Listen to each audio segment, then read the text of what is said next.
Yo, Reagan here, guys. I don't normally do this with my phone, but I just felt inclined to talk about this matter since I woke up today. I was thinking women are fucked in the head, okay? And let me explain.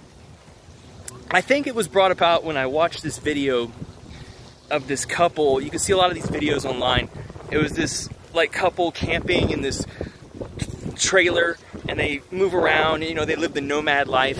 Anyways, the dude in the video, like, no homo, but like, he looked like a brunette version of Thor, was like trustworthy. I mean, I would be in the trenches with this dude. He looked legit. There was like a legit man crush there, a little bit, okay? I wouldn't get in his way. I wouldn't question his fucking judgment or like try to work my way around him or play psychosomatic mind games or him or anything. But in this video, and I think this is a part of just being young, I'm gonna find a place here to sit down.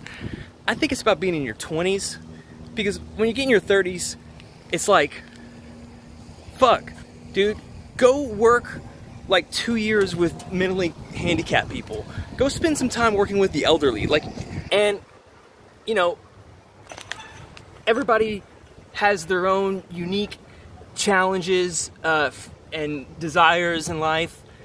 And you just met this person.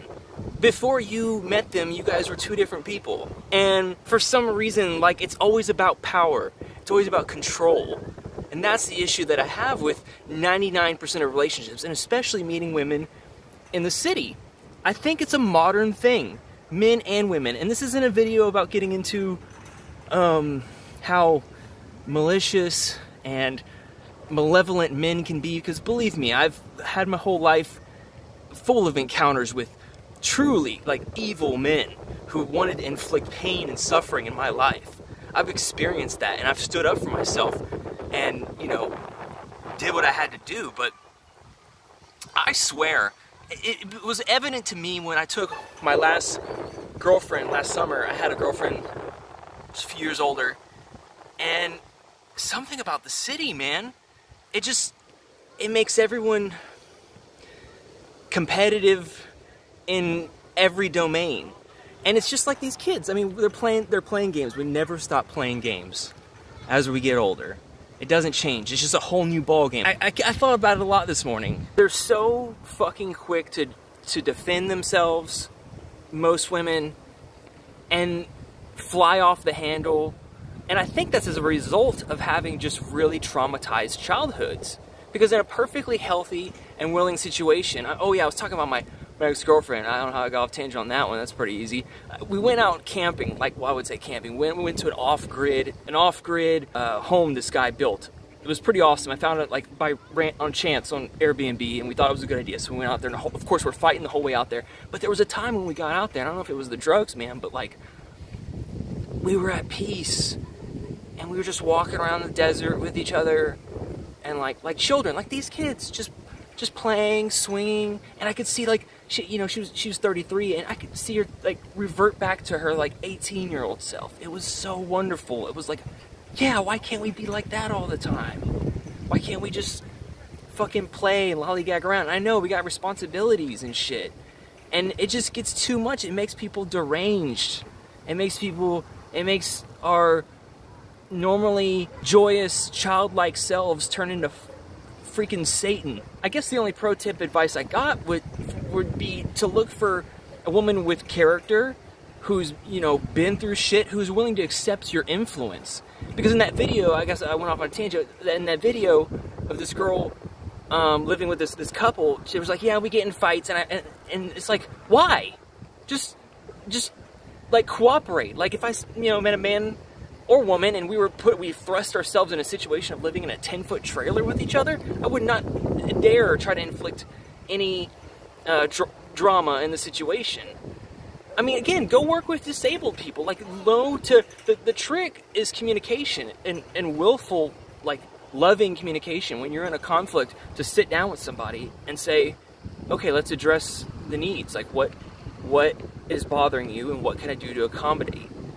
You know, really be mature enough to recognize that, like, hey, they're suffering in some way. Clearly something's bothering them. What can I do to make the situation better? And now there's a certain degree, I would say, at which like a certain limit where you say like maybe you're sacrificing too much, you're bending over too much, like you know, it has to be a reasonable compromise. You can't unfairly just bend over backwards for someone all the time and get walked over. That's no place to live either. Ideally, it should be 50-50. But I keep, you know, that going back to the saying is like there's perpetual conflict in relationships and ongoing. Like 40% of your conflicts are perpetual and unresolvable. They'll just keep fucking happening. They will keep leaving the toilet paper on the counter or some shit. Like, it's always the little things. It's about how you manage that conflict and just like and stop. And I remember looking at her, my ex, in the car like on the way back, and was like, after like a fight or two, I was like, because you know anything would upset her again, this ego thing, you know, on the way back I looked at her and I was like, can you just stop, breathe, and realize like why you're with me? Like, why did you choose to be with me? You have to accept my influence. Like just stop and recognize all my good qualities. Yeah, you know, I may like stutter and I have anxiety, whatever, brain farts, but like we all do. And like, hey, what are some of my, focus on the finer, look at the silver lining in life has multiple applications. Guess what is what I'm saying. So I woke up today thinking about how basically like women are modern society, women are fucked in the head. But I know this applies to generally everyone. Character is so important, and maturity, and someone's that's willing to just let their guard down and their ego down, and not be so, you know, defensive about everything, and be like real with each other. There was multiple things that happened today that led me to just want to belt this out. Like it's as if women have too much power now, and I'm not being misogynistic. Like I want a woman actually that's like a fucking Spartan. That's like a Spartan wife that like wrestled other women, does archery, cooks, like raises their young, like tough, like real hardy woman, not like defensive, spineless, egotistical graduate degree bullshit. Not into it. It's born in the wrong era. Okay guys, thanks for watching. I rambled on long enough. Have a good week.